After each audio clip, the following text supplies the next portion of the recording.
your life. This is back here with special guest Bob Ryan. Bob, how are you, my friend? Doing okay. Thank you very much. Thank you. So, Bob, let me ask you a question. So, how is it that when you got into sports, how did you gravitate towards basketball? Out of all the sports you could have covered, baseball, basketball, football. I didn't choose it. It chose me. It's very simple. If you had asked me at age 20,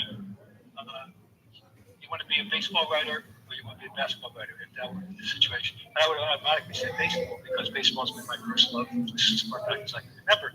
Basketball was my second love, 1A for sure, but it's the one I played the longest, when I could play better.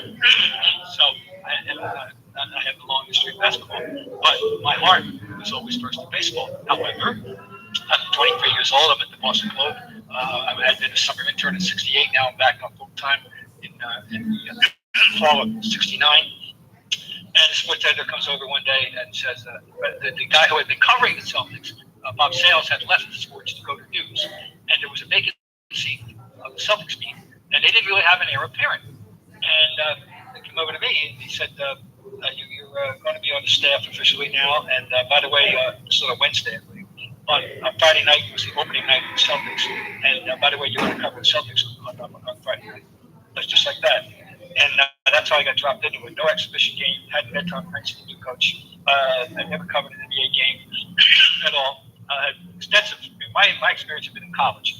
I was very well versed in college sports, but I had not.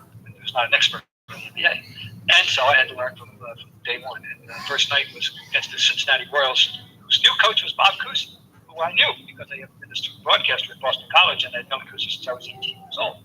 And that was nice presence for me to have there in that other locker room. So anyway, that's how I got started. And it took root, and I lucked out and the Celtics had one bad year that year, and then that was the first year post Russell and Sam Jones.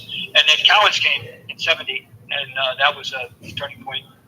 Rebuild, and by they wound up, as you know, winning 2 championships in '74 and '76, winning 68 games in '73, and it was a good experience, and that's how I got involved in basketball, NBA. Let me ask you about someone like Bill Russell. So you said cover both Russell, you said, but do you think Russell knew who you were back then? I mean, like, when you were president, do you think that Russell knew or heard about? First of all, Russell was gone. I didn't meet Bill Russell until he was coach of the Seattle Sonics. And the answer would be absolutely not. And so that's when I met him, when he was coaching Seattle. And we had, and so the time that we had I had a little acquaintanceship that was in the '80s when he was coach, when he was doing broadcasting, and in the late '80s. And so I would convince with him at games and so forth.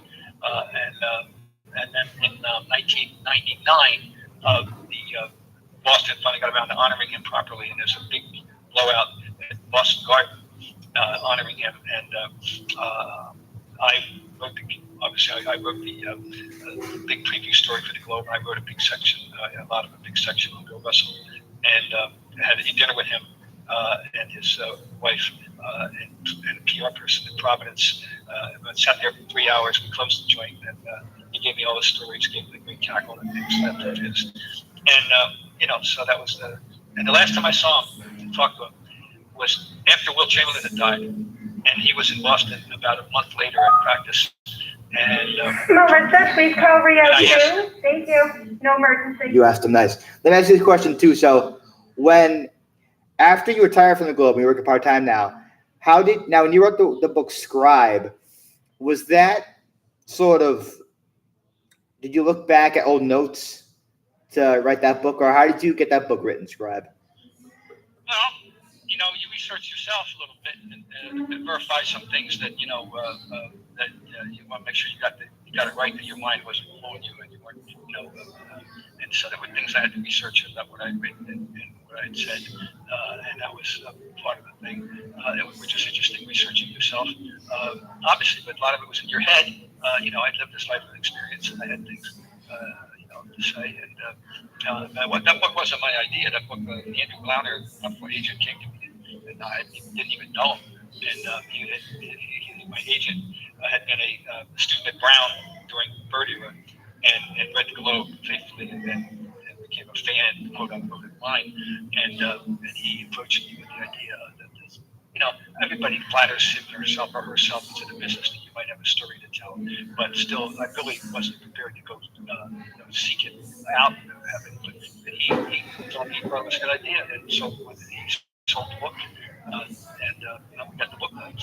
So so it's a labor of love. I was able to do some things personally that my big question was how personal should it be as opposed to how professional. How much do I deviate from just my experiences as a professional, and covering these teams? And I did have a broad range of experience after being a columnist and all. Cassandra, shut it down, room. Cassandra. Let me ask you a question about Johnny Most. Now, a guy like that, were you someone that Johnny Most, do you think, liked and admired? Did he like and admire me? Is that the question? Yes. Would you say he did? We were always compatible. As a matter of fact, in my very first exhibition season of 70-71, we actually roomed with him one night in Binghamton, New York. But we obviously see him all the time. We got along great. And but did he admire me? I have no idea. Did I respect him as a broadcaster? And there's two levels with him: the broadcaster and the personal. And the personal, he was a character. There's no question. He was a very smart man.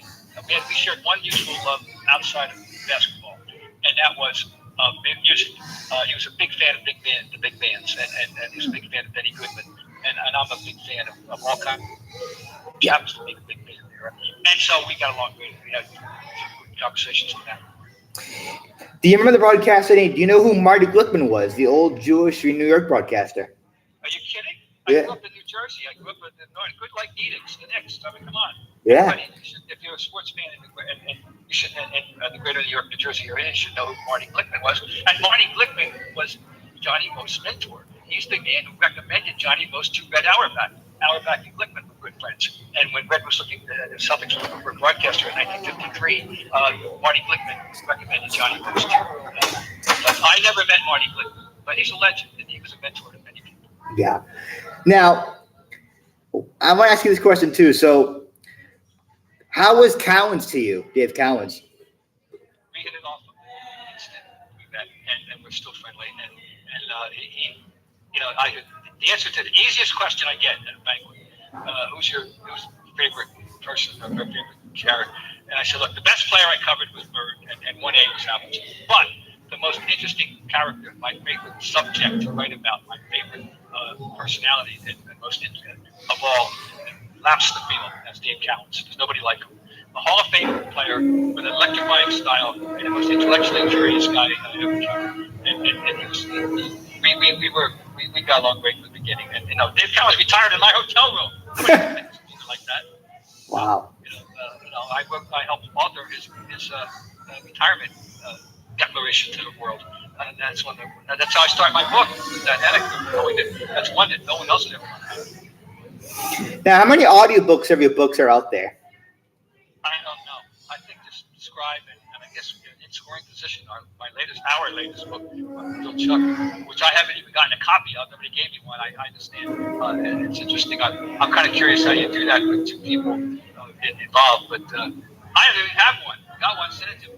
But Scribe, yes, I have the audio. So I did the audio of Scribe. Yes. That was a good experience, fascinating experience, and that was interesting. How long did it? So, question. So, how long did it take you to record Scribe? A couple of days or a few weeks? About 4 days. 4 days. And it would have been very. It's so funny. My engineer was a 20-something. I would almost say stoner. He was laid back, excellent when he did. But he had his own rules. He had to have like a 2-hour lunch. And anyway, no hard done. I did. Yeah, sounds great. Well, Bob, thanks for coming on the podcast today, Bob. We'll definitely do it again soon. I appreciate you coming on the show today. You're totally welcome. Anytime, you know that. Thank you, Bob. Bye-bye. Appreciate it.